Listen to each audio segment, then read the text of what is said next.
everyone, and welcome back to OTTB on Tap. I'm Neve. And I'm Emily. Hey, Neve, what's on tap today?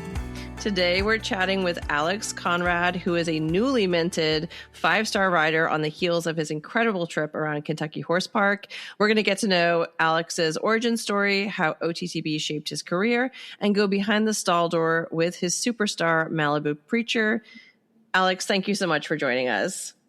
Thank you for having me. I'm happy to be here. Yes. Awesome. So let's dive right in. You grew up in the Boston suburbs, so maybe not exactly the most horse-centric place. Can you tell our listeners a little bit about your background and how you got into horses? Yeah, so I grew up in Peabody, Massachusetts, which is probably half an hour outside of Boston.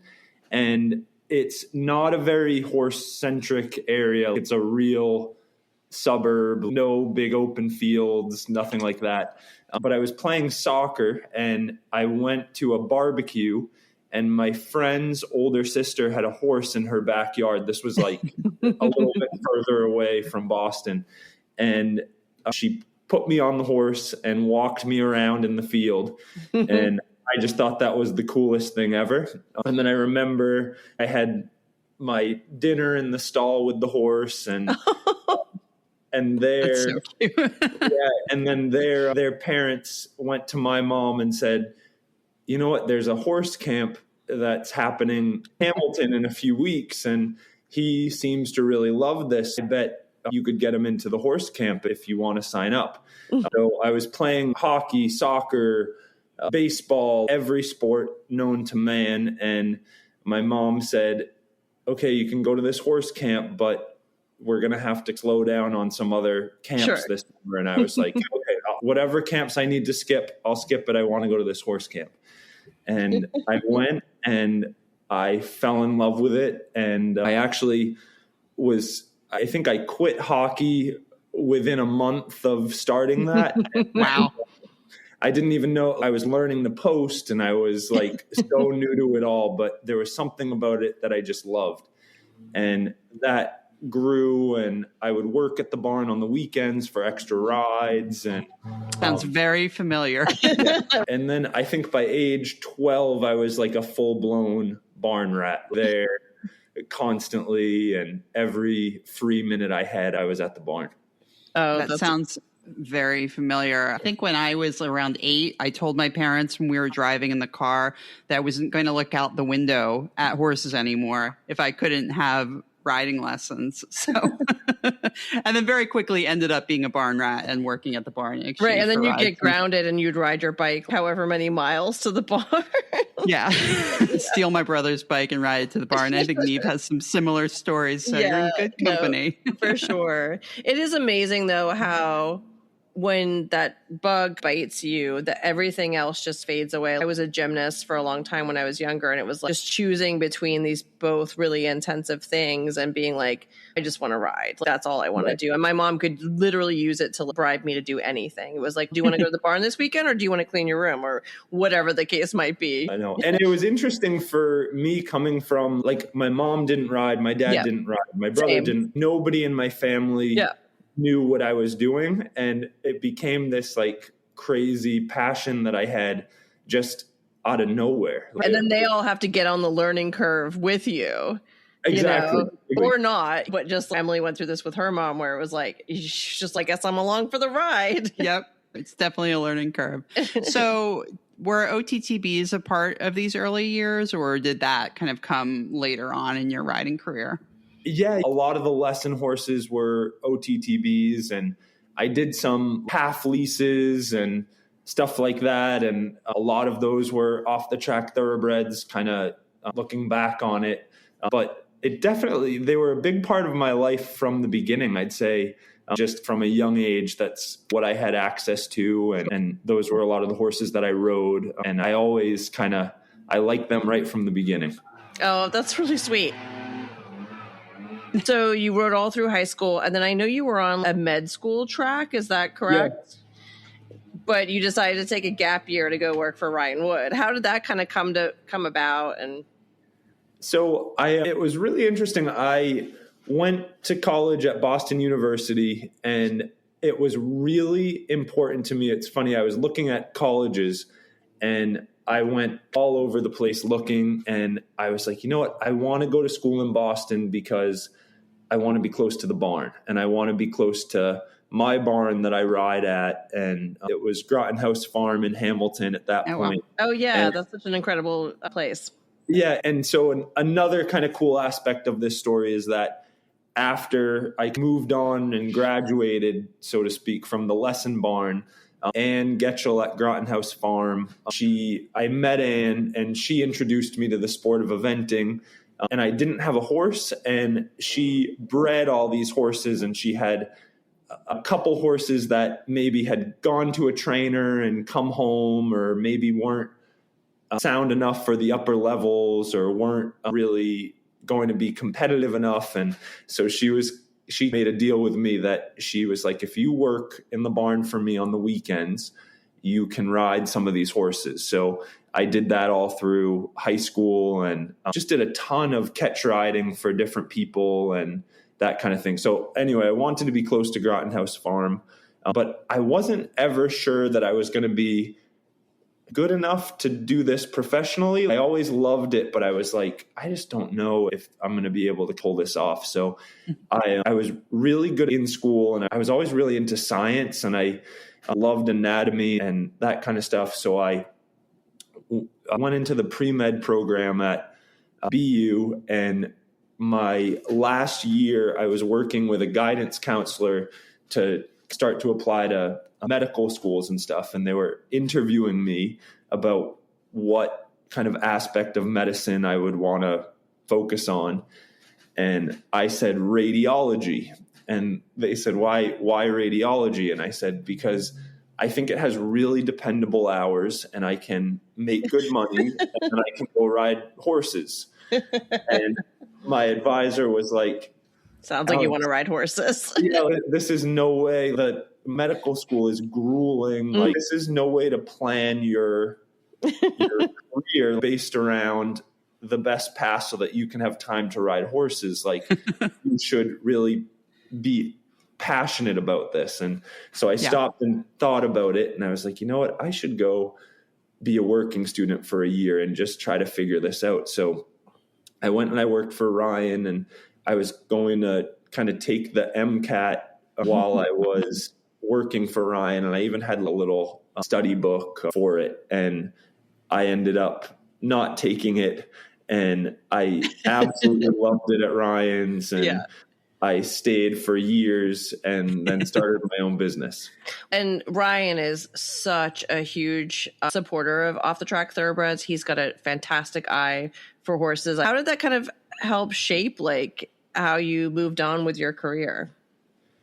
It was a really cool opportunity because I showed up there as a working student, and his assistant rider took another job just as I was starting. Okay. And he had 30 plus horses in training. He had a huge operation, and he needed help with the riding. And I had only gone, I was 21, I think. And I had gone training level at the time. So on paper, I was relatively inexperienced in the sport, but I had ridden so many different horses just from catch riding for different people, and that I was really comfortable getting on different horses and showing different sale horses and stuff like that. So he gave me a lot of riding opportunities, and not only with thoroughbreds, but with different horses that would be imported from Ireland. And he showed me how to start babies, and I helped get the upper level horses fit. And I just really loved the business, and he showed me how to make this a career path. Yeah. It's really interesting that you say that, because I think that Ryan is one of many local people that we have close to us in southeastern PA that really does all of it, right? They work with off-the-track thoroughbreds. They import horses from Europe. They breed and start their own youngsters, and they have horses going at the upper level. I think it's the secret combination to being successful as a professional, really, to try to utilize all of those things. So you always have a string of horses. You've got sales horses. you got to be able to wear many hats, I think, to be successful in the industry. Absolutely. Absolutely. Yeah, for sure. And so you were going training level at this point, or were you eyeing the upper levels yet, or did that come later? Yes. And I always, actually, when I was like, rewind to when I was a kid, my mom got me Chronicle of the Horse. And I saw the eventing issue, and I remember Philip Dutton was on the cover, and it was Philip Dutton at Kentucky dropping into the head of the lake. And I told my family, I was like, I really want to do that one day. And oh my God.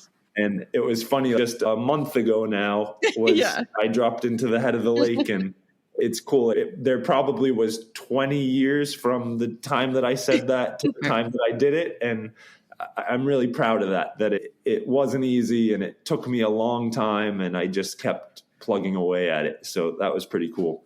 Yeah. That's awesome. For sure.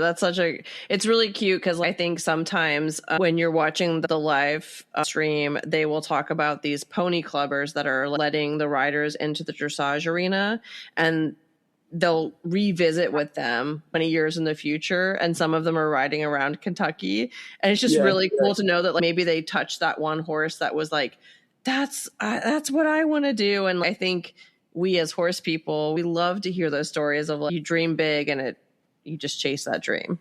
Let's pivot a little bit and let's get into the OTTB passion, because that's obviously the whole theme of our podcast. But at what point did you think that Thoroughbreds became a meaningful part of your program as a professional? So it was really interesting. While I was working for Ryan, I found this Thoroughbred that was local, and his name was Don't Tell the Preacher. I was reading about this, and I was like, tell me those horses aren't related. That's crazy. Yes. And they were completely unrelated, but that was the first horse that I ever owned myself. And I bought him and brought him along, and he ended up going intermediate, which was really cool. He gave me a taste of the upper levels, and that was pretty awesome. And then they were back to back. So I got Don't Tell the Preacher, and then I saw Ann Hambledon found Malibu Preacher and told me about him. And I was like, okay, another preacher. This must be a sign. Maybe I should get this one too. And I loved him. And it just was chance that I had these two preachers back to back, and they both did a lot for my career. And they were both pretty high-strung horses. They're probably the two most challenging horses I've ever ridden. But they're probably, for the rest of my life, will be my two favorites. Sounds a little bit like Emily's old advanced horse. Yeah. His name was Alex, actually, and he was the hardest horse I've ever ridden. But he jumped anything you put in front of him, and that was what I wanted. Cool. Just don't point him at something you didn't want to jump, essentially. But you had to hang on. Yeah. I love it. It's funny. I looked up Malibu, and I'm skipping ahead here, but I looked up Malibu Preacher before Kentucky. I was looking at all the different thoroughbreds that were entered and trying to pick or just see what they would be like. And with his pedigree, I was like, oof. He could certainly have a few opinions, I would think. Yeah. The Halo line is not to be trifled with, really. Yeah, for sure. I feel like coupled with Malibu Moon, like that's definitely one that has the athleticism, but I imagine he has some quirks. We'll get into that later, but yeah. What do you think about producing off-the-track thoroughbreds has made you in terms of being a more tactful rider? If you want to do a little comparing and contrasting of riding them versus warm bloods, etc. I think the interesting thing about the thoroughbreds comparatively is I think that I do think they have such an innate work ethic that 99% of them are all like show up every day and are always trying to figure out what it is that you're asking them. It's the best thing. And yes, some may carry a little extra tension, and you're trying to work on getting them to relax or settle into a certain environment. But I've ridden a lot of warm blood youngsters, and sometimes you spend quite a bit of time convincing them that they do want to participate in this, in working.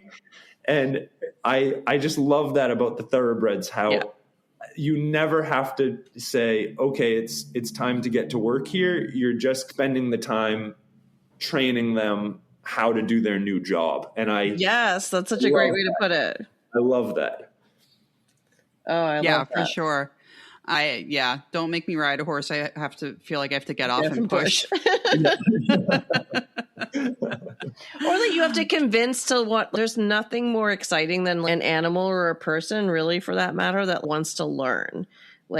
I feel like that's what I relate to them a lot with, because I could learn in a dark closet. And I just love Thoroughbreds because they always, and then when you teach them something, the next time you ride them, they're like, I really want to show off that thing I learned last time you rode them. Yeah, they're awesome. Are there any particular pedigrees or bloodlines that you follow, or do you take each horse as an individual?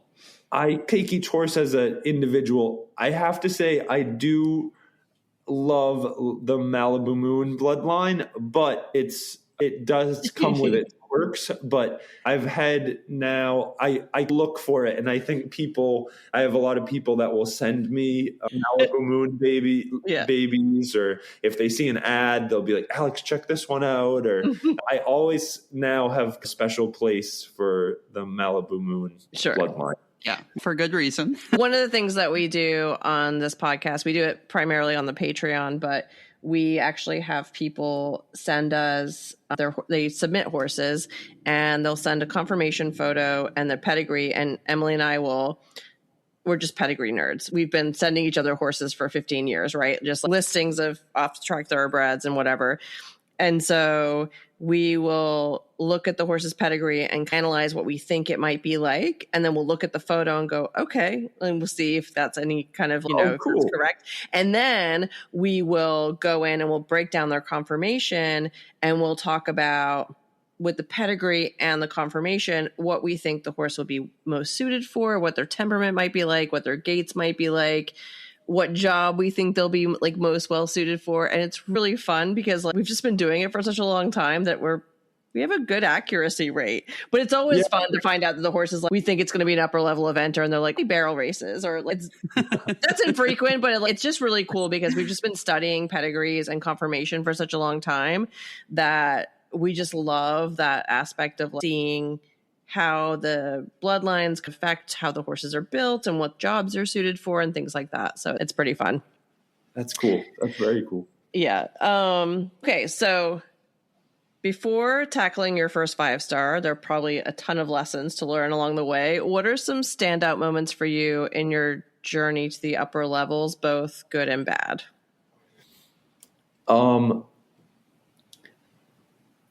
I think so. When I have a bad one that turned out being a good one. Okay, perfect.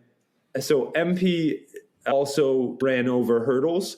And when I first was teaching him how to jump, he used to leave strides out. I would be so confident there was another stride there. I would just be riding up to it. And he could leave the ground so effortlessly one stride early. Sure. And at novice training, it still felt normal. He just would, but he would leave the ground long, very And this is when I was based in New York, and I was at a competition called Town Hill, and we had this, it was like a roll top, 3 strides, drop into water, and he jumped the roll top, took 1 stride, took another stride, and then just left the ground. Oh boy. And in midair realized it was a drop into water, and he just crumbled on landing, and two both fell in the water. And for the next 4 events, he was so nervous jumping into water. He was really backed off, and I had to really school it and break it back down. But it was interesting. From that day on, he did not leave long, nearly as much. And he learned a little lesson there. And it was a scary moment, but a good learning moment. And yeah, that's good that you learned from it. Yeah, exactly. But that's been something about him. Like, he has such a big ego that I swear he's considered himself a 5-star horse since he was 5 years old. Like, he just always knew, like, this whole experience with him has been like, I know what I'm doing, Alex. Like, this is not that hard. And you're like, this is a new level. You have no idea what you're doing. I've just had a lot of cool milestones with that horse. He was first FEI horse. And when I was working for Ryan, Ryan would go to all the big FEIs, and Ryan was based out of Phillips Barn. So the weekends of the big FEIs, the barn would be like a ghost town. Nobody would be there. And I'd be schooling the young horses, and even a lot of the young rider working students were at the FEIs. And I remember just thinking, okay, Alex, just keep chipping away. Your day will come. You'll be at these big events one day. Just keep your head down, keep going. And I was 25, I think, when I did my first FEI. Yeah, with maybe even older. I think I was older. Yeah, I might have been 27, 28, actually. And it was special. It was really special to be there and doing that with him. And because you guys had earned your stripes at every level on the way out. Yeah. And then the Maryland 3-star was a turning point. I loved going to that. I am so happy that they have that 3-star at that event. It just feels so special to be there. Yeah, it's really proper. Yeah. Yeah, and for an up and coming rider, that was my first 3 long, and I felt like I had really accomplished something, and that just I was just so grateful to be there. And I love that event, and I'm very thankful to that event, because I think it allows people to step into that level of atmosphere and a big course and all the crowds, and you really say, gee, this is pretty special. I'm so thrilled to be here. And that whole weekend felt really surreal to me. And I don't think I'll ever forget that as being one of my favorite weekends with him, of just feeling like we accomplished here. Cool thing. Yeah. Oh, that's so cool. Yeah. And that is actually a really good lead in to my next question, which is, what makes the Kentucky debut feel even bigger? Because Malibu Preacher, it wasn't just your first 5-star horse. He feels the culmination of the entire way you built your career. So we would like to go back in the beginning with him. And how did he come into your life in the very beginning with Malibu Preacher? Yeah, so it's a cool story. When I was working for Ryan, we were allowed 1 horse as part of our compensation. We had 1 stall. And I had 1 horse, and then I ended up riding a horse for a friend of mine, and I kept that horse at another farm, and I would go after work every day and ride that horse. But we had such long days that sometimes I would ride with a headlamp because it would be dark. So I would pull my car up, turn the high beams on. That would be my ring. And then to hack out, to cool out, I'd put a headlamp on, or if I wanted to do a trot set, I'd do a headlamp.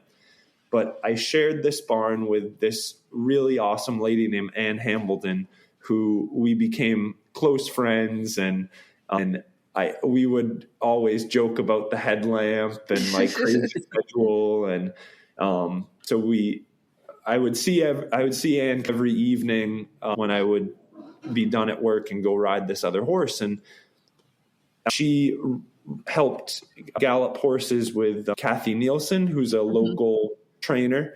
And she had galloped Malibu Preacher. And she said, I galloped this really cool horse. If he ever doesn't work out, I told Kathy to call me, and I think you would really like him, and I think you could use a great horse in your life. And so I was like, okay, yeah, that sounds great. And fast forward a year, or however long it was, and Ann said, they're going to stop running Malibu Preacher. I'll bring him over if you want to try him. I think you're really going to like him. And We went to Vince Dugan's indoor, and I trotted him over a cross rail, and I just loved the way he jumped. And then I did a little vertical, and I loved him right away. And then the fact that he had the word preacher in his name, it just... Yeah, it feels very kismet, right? Yeah. And another cool part of the story is that Ashley Taylor, who is my vet still... We've had her on the podcast. Yeah, she's amazing. Yeah, she vetted him for me, and she said, Alex, if you don't buy this horse, I'm going to. That's always a good endorsement, right? And then so Ashley was his vet at Kentucky. She helped me. Yeah, she was there with a bunch of different horses. Yeah, that's so cool. So it kind of came full circle. I love that. Yeah. So yeah, that was the origin story. And I have to hand it to Ann Hambledon. She was sure that he was going to be... Wow. She said, this horse is going to change your career. And she said that from day one, which is pretty cool. I don't think many people can notice that and say things like that actually come true. It was pretty cool. Yeah. Oh, that's incredible. And that was from so she actually galloped him, you said? Yeah. She would come on and just help Kathy do some of the gallops. Just kind of, she enjoyed doing it, and she had raced before previously, and she actually rode in the Maryland Hunt Cup, and she just always knew thoroughbreds, and she really liked this one, and she knew that I needed a good horse. And gotta be pretty badass to ride in the extremely badass to ride in the Maryland Cup. We're surrounded by all these incredible women. You've got her, you've got Joy Slater. It's like, oh my God, it's mind blowing to be in this area sometimes, because we're just surrounded by such greatness at all times. It's very cool. I know. So I was looking / stalking your USEA record, and you guys have done every level together. Yeah. Does that change the feeling of stepping into a 5-star versus riding a horse that's been produced by somebody else? Absolutely. Yeah. And I know him so well that I can walk the lines and for the most part say, I know exactly how he's going to read this. I know how he's going to feel at minute 7. I know how he's going to feel at minute 9. I know he's going to be really strong at the beginning, and I just need to stay calm, even though I feel like I'm getting my arms ripped out and like that. And it's just, I just feel so comfortable with him. Yeah. I think the other cool thing is, I think the sheer willpower and belief gets you far. I think Anne always believed in this horse, and I think I always had this maybe semi-delusional also belief in this horse, and the two of us were always just like... You just manifested it?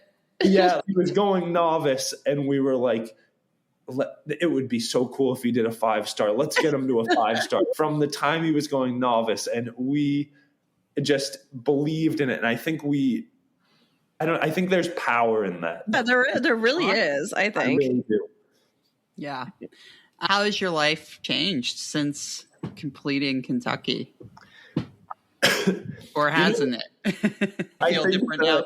It doesn't feel that different. I got back to the barn on Tuesday, and I was back to my normal schooling, all the horses, teaching the lessons. I think the clinics are definitely filling up a lot faster. Yeah. It's funny, great. Like I just was making a clinic plan, and it said, like, there's a farm in Hamilton near where I grew up, and it said, we're hosting 5-star rider Alex Conrad. And it's still funny to see on. You're like, oh, that's me. It takes me a second. I'm like, oh yeah, no, that's accurate. That's accurate. That's not a typo. That's so cool. That's pretty cool. We're going to downshift a little bit, and we're going to get to know MP a little bit better. Do you call him MP in the barn? Yeah, I call him MP. Okay, that's what I thought. What parts of him still remind you that he was a former steeplechaser, besides the fact that he likes to leave long? At the jogs at the events, he gets very excited specifically at the first jog. I think I love the pictures, by the way. I love that you're like, we have 2 people bringing him to the jog. I know. And I've thought a lot about it because he rarely gets that amped up about too many. It's next level excitement. Sure. And I've been to like some races and they walk the horses around in a circle. And then they line them up and they go. And I think seeing all the horses walk in a circle before the jog, he has some funny flat and all the people. And, sure. And they were also talking over the loudspeaker. Yeah. So what we try to do is try to minimize the amount of time that he's kind of walking around waiting because it just builds and builds. Yeah. So I try to go from the barn straight to the jog as well as I can time it. And sometimes we can do it depending on the venue. Sometimes we can't, but yeah, that's so funny. It's always exciting. It's actually hard. We don't get that many trot steps in. And I'm always it's a lot of just how can they even tell? Yeah, I'm always trying to present him, and I'm like, okay, we took 5 trot steps. Surely they can assess his soundness off that. Like, how big of a horse is he? Because I think you're quite tall, right? He doesn't look overly big, but I'm not sure. Yeah, he's about 16'2", so he's not that big, and yeah, I'm about 6'2", so I'm pretty big on him.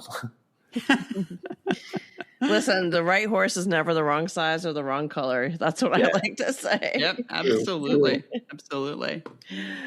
You want to skip? Okay, yeah. So we both watched you ride around Kentucky, and first of all, watching you guys ride around, I was like, somebody is just giving a masterclass on how to ride a 5-star. Truly, and I don't mean this to inflate your ego or anything, but like the level of composure and the way that you made sure to make the right decisions for your horse just speaks volumes about what you've learned along the way. So I guess on the heels of that compliment, what does he feel like at the beginning of a big track and then conversely coming through the finish flags? He's always very strong and keen at the beginning. And it's funny, I've now learned to stay calm because there have been times where fence 1 through 5, I feel in control, but I keep thinking, oh no, if we have to do a sharp turn to something, I'm going to go right by it. And I've learned that feeling goes away after once he gets going. But it used to really worry me. I was like, oh no, it's a long way around this course. So he's strong at the beginning, settles in, and then is wonderful to ride minutes like 8, 9, 10. He needs a 6-star is what you're saying. Yeah. He actually really doesn't get tired. I've never had him get tired. And I actually have to, when I'm following galloping advice, like Boyd works with me a lot on my fitness schedule, and Boyd is always helping me come up with a plan for him. And it's usually a good bit less than what he's doing with some of his other horses. But we've learned not to have him too fit because it can be actually easy for me to go up Nelson's Hill too many times. And all of a sudden you're on a rocket. Yeah, exactly. So wait, was it Kentucky where you said when Alex left the start box that you were like, I thought I was going to fall off backwards? That was so I used to ride way back in the long format days, and so for steeplechase, basically just take out of the start box, and it was like a rocket. Yeah. You had a horse that sounded a lot like Malibu Preacher. Yeah, you just held on, and we're like, okay. And at least the steeplechase jumps were very friendly, that you could get to them as you got to them. And after the first few, he would settle in. But oh my gosh, yeah, it was a little exciting. Yeah, and you're just like, I just got to stay calm and ride this out. It'll be over soon. Eventually he'll get into some kind of gallop. So how did you know that he was fit enough for the 5 5-star long. Did you have any concerns about that, over or under conditioning him for it? You Since it was your first one? I didn't really know, but he had felt so fit at the forelongs that I was like, I think we got another minute in there. I think we can do this. That's a good place to be. Yeah. And I just never concerned me that much, but it definitely, it's funny. I was pretty worried about the dressage test, but but the fitness part, I felt pretty good about. Yeah. We're also so lucky because I feel like it's interesting when you see the West Coast riders come over and the East Coast riders. We're very lucky in Chester County because we can almost duplicate Kentucky in some ways. Yeah, true. When you think about Fair Hill and things like that undulating turf, the hills, we can really get the horses hopefully fit enough to be able to tolerate Kentucky. And whereas I think people coming from other parts of the country are at a bit of a loss for that kind of terrain change. Yeah, absolutely. You also mentioned, I think you're based at Boyd's now, right? Or yes, the schoolhouse next to his farm. Has he mentored you along the way or helped you out as you got ready for Kentucky? Yes, he was a big part of it. And actually, when I was in Aiken, I would go to the gym with him. We went to a 6 a.m. fitness class, and I would go a couple days a week with him and work out and get myself ready in addition to the horse. And he talked to me a lot about what events I was planning on doing leading up to it, all the fitness work. I worked with Silva on the flat, and nice. He really looked out for me. And before I went, we sat together and watched the iPad and watched the riders early in the division go and helped devise a plan after walking the course. And so he really helped me from in truly in the past, probably 2, almost 3 years that I've been there, has been there for me qualifying for the 5-star. He's been involved in every part of it. That's so cool. Awesome to have that kind of support. Yeah. Wait, have you been doing ice plunges with him? I did one. That was it. One was enough. I think I could do them in the summer. I don't know how he does that in the winter. First thing in the morning, like waking up and doing that on a December day. No, thank you. No way. Middle of July. That sounds pretty. You can do it end of the day, middle of July. No problem. That's so funny. Moving on to the big week of Kentucky, how were you and MP feeling arriving at the horse park, and how did he take in the atmosphere? We had been there the year before for the 4 short. Okay. And that was really helpful for me mentally because just to be there and know that he can go into that big stadium and he can put in a presentable test. And that gave me a lot of reassurance. And it's funny, I was talking with some close friends about this. I was very calm the week of Kentucky because I think I had worked so hard to get there that I was determined to enjoy it. And I was like, you know what? I was so thankful to be there, and I just had so much gratitude to be on that entry list and to be at that event that I was like, you know what? I'm going to enjoy every minute. And I didn't even feel like there was a lot of pressure on me to put in a big performance. I was just like, you know what? This is about me and MP and our partnership and just all the work and all the things that had to go right for us to get there that week, and just kind of our gratitude for that. Oh, that's awesome. I think that sentiment is what I wish sort of more competitive riders really leaned into. And obviously I understand you've got owners, there's a lot of pressure on upper level riders and things like that. But it's so beautiful to hear you talk about that experience and know that you got to actually enjoy it in the moment and take some emotional inventory of what was around you and what you were experiencing, knowing how hard you worked to get there. That's the next level kind of experience, right? Because I feel like a lot of times we get caught up in the moment and we don't get to just take stock of looking around and being like, oh my God, we're here. Yeah. It's very cool. This is actually a funny side note. I forgot the stretchy circle in my dressage test, even though I had gone over that test for probably 3 months. I knew that test better than I've known any test in my entire life. Yeah. And I got caught up in the moment. Because you're just having a good time. I forget who it was. It was a couple of years ago. They were having the test of their life. It might not have been Kentucky. It might have been Burley or something else. And I remember being like, they're riding the test of their life. This is going so good. And they literally got caught up in like how good it was going, and they forgot a complete movement. Thank God it's one movement, right? But like that happens. Exactly. But I heard the little bell ring, and I was like, no. Oh no, I'm a little too caught up. I was like, it was very emotional for me to be in that ring. I'm sure. I was just about to ask you about dressage, but what was your feeling trotting down center line, or cantering down center line rather?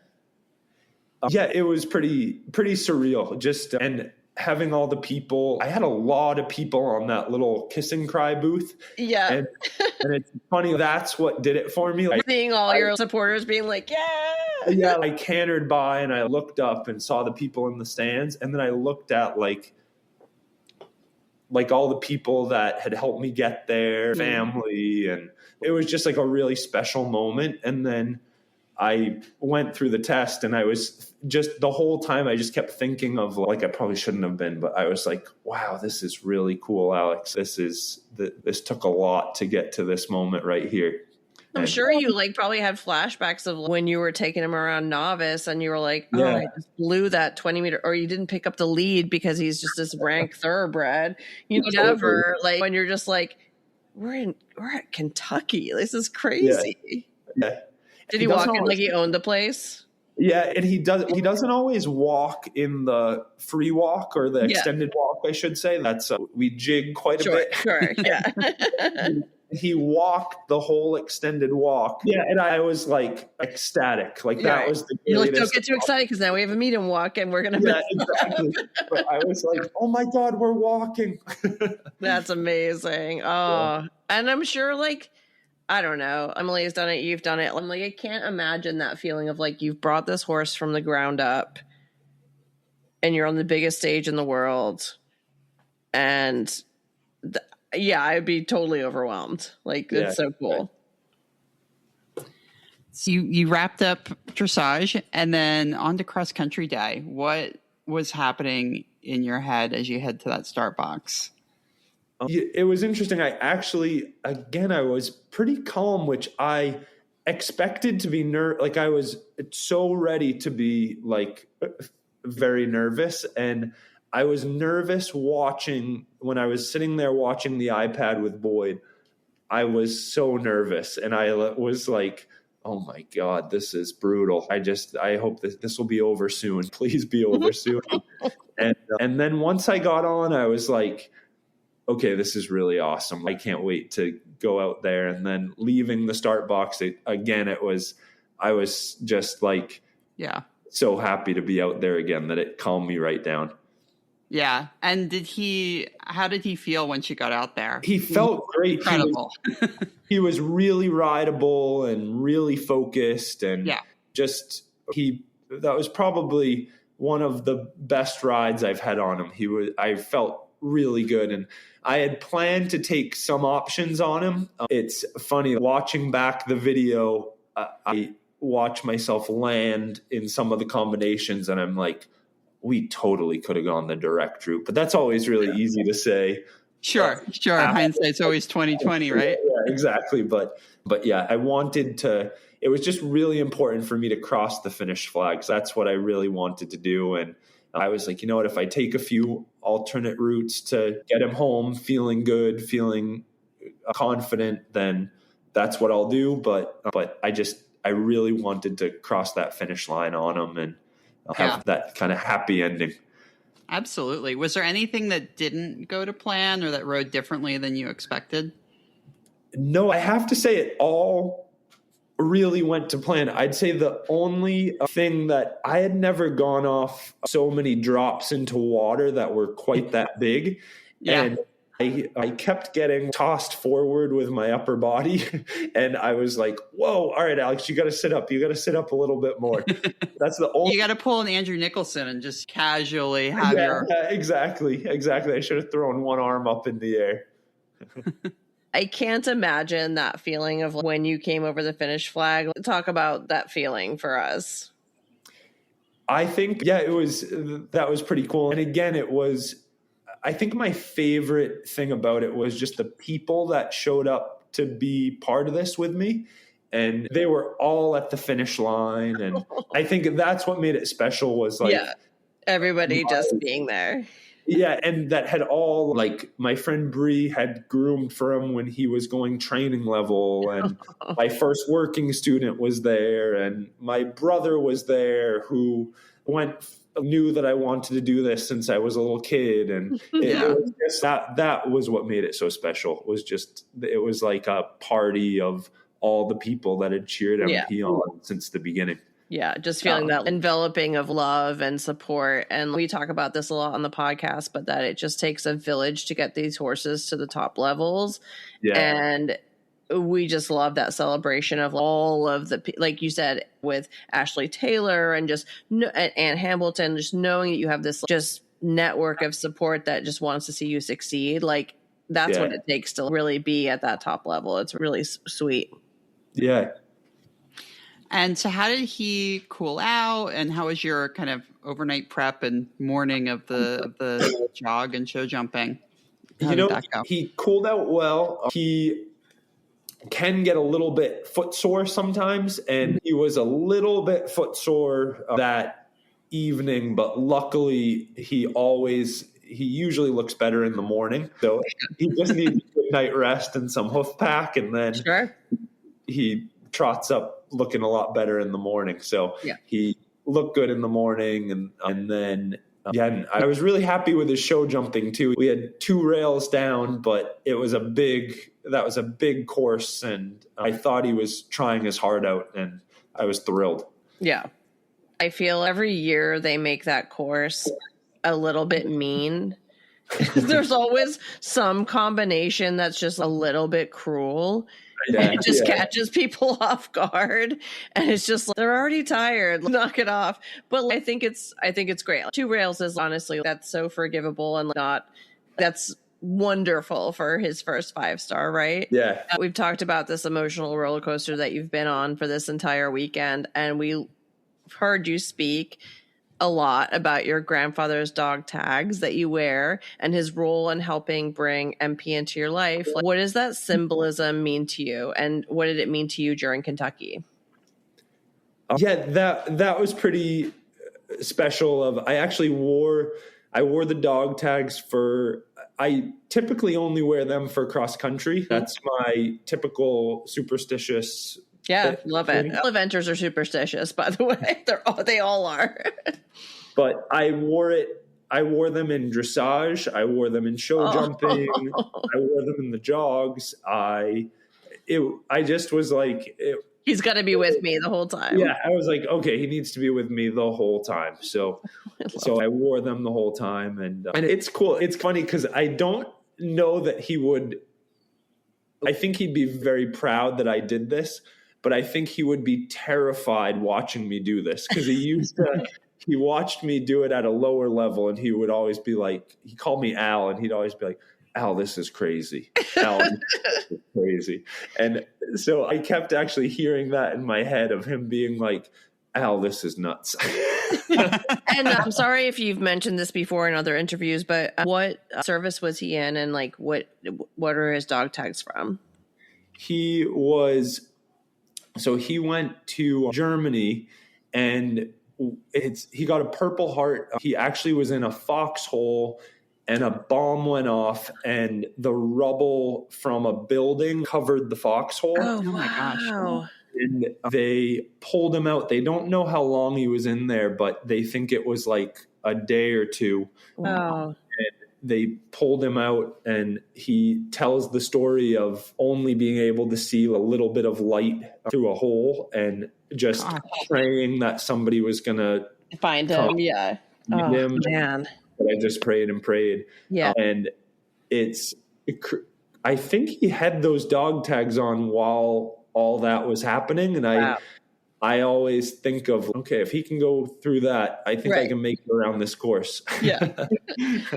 Yeah. My dad was a bomb diffuser in the Irish Army. And sometimes I think about some of the experiences that he's had. And I'm just like, I don't get to complain about anything in my life because, my goodness, my father at that young age, when he was first in the Army, was like diffusing bombs around Southern Ireland. And I'm just like, you don't get to complain about stuff. You got to use that and let it motivate you.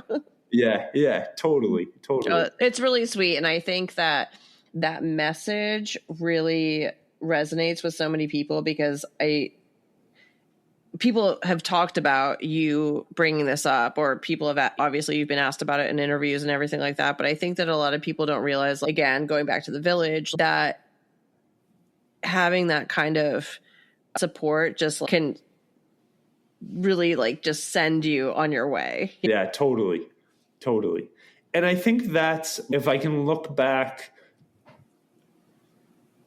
on my career with MP, the thing that I would be most grateful for is the people that I've met through producing him, because it's created some very real friendships and relationships and these bonds of I feel very close with probably 20 people that are true friends and that I'll have forever. And we're all brought together by this horse that I think that's the coolest part. And I'm most thankful for that of anything. Yeah. Yeah. And I think it's funny. We think about this a lot. We talk about this a lot at the end of the day, the people that we like to have on the podcast, the thing that we all have in common is that we all love horses, right? Yeah. We're all here because we have this thing that we just can't give up. And it's a beautiful thing to be able to have that one thing that just connects all of these people. Yeah.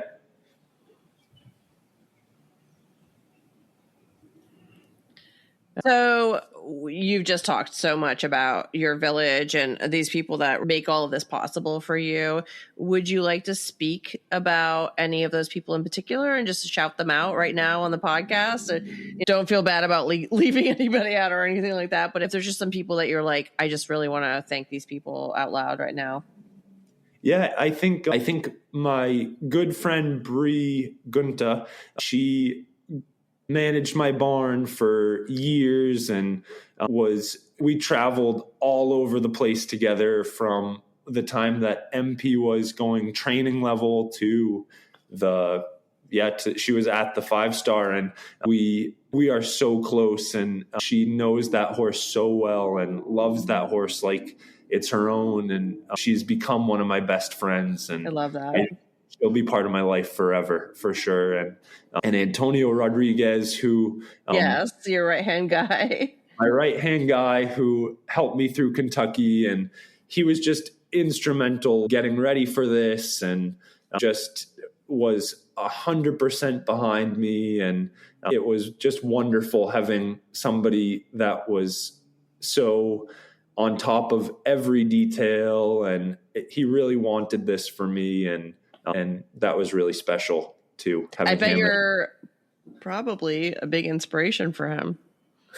I feel like he's probably got that going in his own mind of I'd like to follow in those footsteps. And then obviously Ann Hamilton, who I've mentioned, has found him and cheered me on with him, and she knew that I needed this horse in my career, and she put it all together, and I'm so thankful to her for that. Okay, huge shout out to all of those guys. Obviously, I know there's a ton of people that you haven't mentioned, but you have mentioned them in so much that you've talked about the huge support in your life. But you left Kentucky with major recognition, including the Richard Picken Sportsmanship Award and the James C. Wofford On the Rise Trophy, and were the highest placed sole owner rider among the standout awards. How do you think the accreditation will help you moving forward in your business? I think what I'm most proud of and whatever I do next in my career, I think I will always be most proud of this, is that I funded a lot of this through clinics. I teach so many clinics. I'm on a plane almost every weekend that I'm not competing. And like, I think I've done this in a way that's been just really hard work and pushing for it. And I think I'd love to in the future maybe attract more syndicate owners and I think that's the way forward in the sport now. It's really hard to compete at this level financially. And it's evolving in a way that it's almost impossible if you're kind of the main person funding it at that level. And I'm really proud that of all the work to pay for it. I think that meant a lot to me, that it wasn't just the performance itself, but the probably 25 clinics all winter, last summer. I just went to New Mexico. I saw that photo of you on that gorgeous gray horse. I was like, what's he doing right now? So I'm back on my clinic tour now that Kentucky's over. But you know what? I think that grassroots aspect, though, is it just really stems back to like how most people made it 20 years ago, right? Which is just figuring out how to piece the money together and get this going. And like you say, I do think the future is in more bigger ownership and things like that, but there's still so much value in the grassroots aspect of it. Totally. Absolutely. Yeah. And I think it's empowering. It's empowering when you're like, I work for this. This was blood, sweat, and tears. Like, I think that's a powerful feeling that I think you don't realize how empowering it is until you're feeling it. And then you're like, oh no, this is pretty cool. Do you know what I'm just thinking about how I felt watching you ride around Kentucky. And I think that you saying it's all this blood, sweat and tears and things like that. But you would think that in some ways you'd be riding around in the sense of desperation of trying to get it done. That was the opposite. It was like you were, like you said, enjoying every moment of it. Just being like, I'm going to give this horse the best ride I can. I'm going to make sure we get around, it's fun, and we have a good time. He's prepped. We're ready. That's the thing. It's like there was no sense of, we're here, we got to get it done. It was like, we're here, and we deserve to be here, and we're going to just have a good time. Yeah. That's cool. Thank you. So what is next for Malibu Preacher then? So it's a little bit up in the air because they're not having the Maryland 5-star this fall. So I am thinking of having a quiet fall and really working on the flat work and maybe going to some jumper shows and just try to get some clean changes. And then I'd like to really come out swinging next year and go back to Kentucky and then do some more 5-stars in next fall. And but I think we're going to have a pretty quiet, something like that would be amazing. But I'm going to try to buckle down, do as many clinics as I can, polish them up a little bit, and come out swinging next year. I love that. And you know what? What a nice break for him to have, and for you to just work on the little bits that you're like, we can shave off a little bit here, we can shave off a little bit there. Yeah, exactly. Okay. All right. Rapid fire segment for you, Alex. Are you ready? I'm ready. Okay. MP's biggest diva habit. Eating. He's very picky about his treats and his food, and he'll only have certain apples, and he's very picky in that department. Like certain types of apples? Certain types of apples. He's suspicious about those. He likes those stud muffins. Oh yeah, you can't beat him that and then try other things. Yeah, no. Yeah. All right, what's the best thing about Thoroughbreds? Their grit. Like that? Okay. Fence on the Kentucky cross country you'd happily never jump again. The open corners. Don't blame you. Do you have a hype song for cross country when you're getting ready? If you want us to bleep it out, we can bleep it out. You can just tell us. I'm trying to. She's think. lying. Or does MP have a hype song that he would like? I think I was listening to country music. I was trying to chill out, and I had some very quiet country music. Okay. I like that. Going. Okay. Okay. One word to describe MP.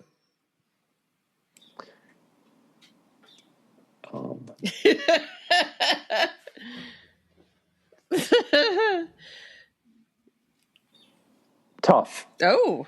Ooh. But in a good way. In the way of he's a fighter. He's a fighter. Oh, I love that. All right. What's one word to describe Kentucky? Iconic.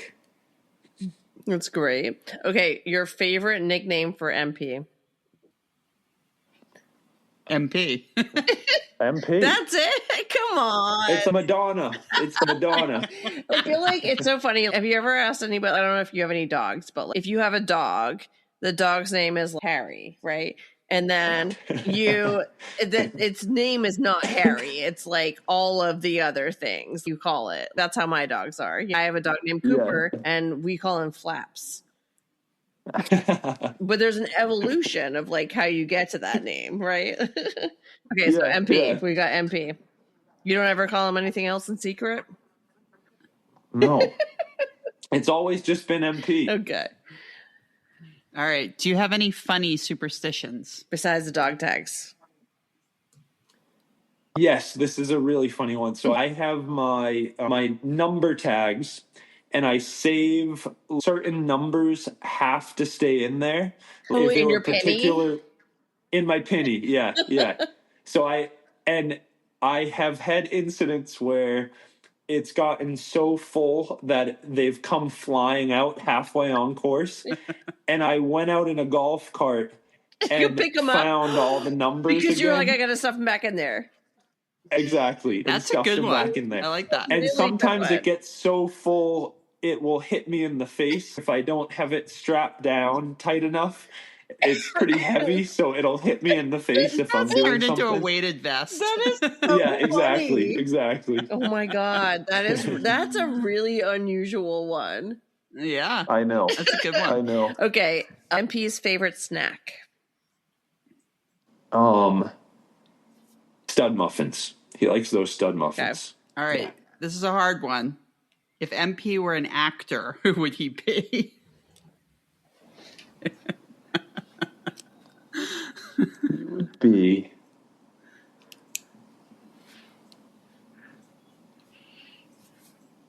Arnold Schwarzenegger. Nice. I love it. Why? That's crazy. That's random. That's random. Said with conviction. I like it. I know. You were like, nope, Arnold Schwarzenegger. All right. And finally, for riders who are out there plugging away on their own off-track thoroughbred, maybe they're going training or modified or prelim, what would Alex Conrad from the Kentucky 5-Star Start Box tell them? That I think the belief is the most important thing, that you have to, at a core level, believe that it's going to happen. And there are a lot of days where it seems like it isn't going to happen, probably more than there are days that it seems like it will. And that belief is what's going to keep you going. Love it. That is such a good answer. Alex, thank you so much for joining us today. We'd love to have you on another time just to talk about OTTBs and training and things like that. Pick your brain about pedigrees and training philosophies and things like that. And one final question. We actually ask everybody this. So it's another one-word question. What's one word you'd use to describe an OTTB?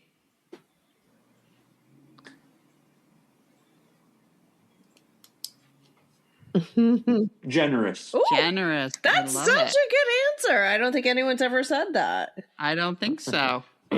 Love it. Awesome. Thank you so much.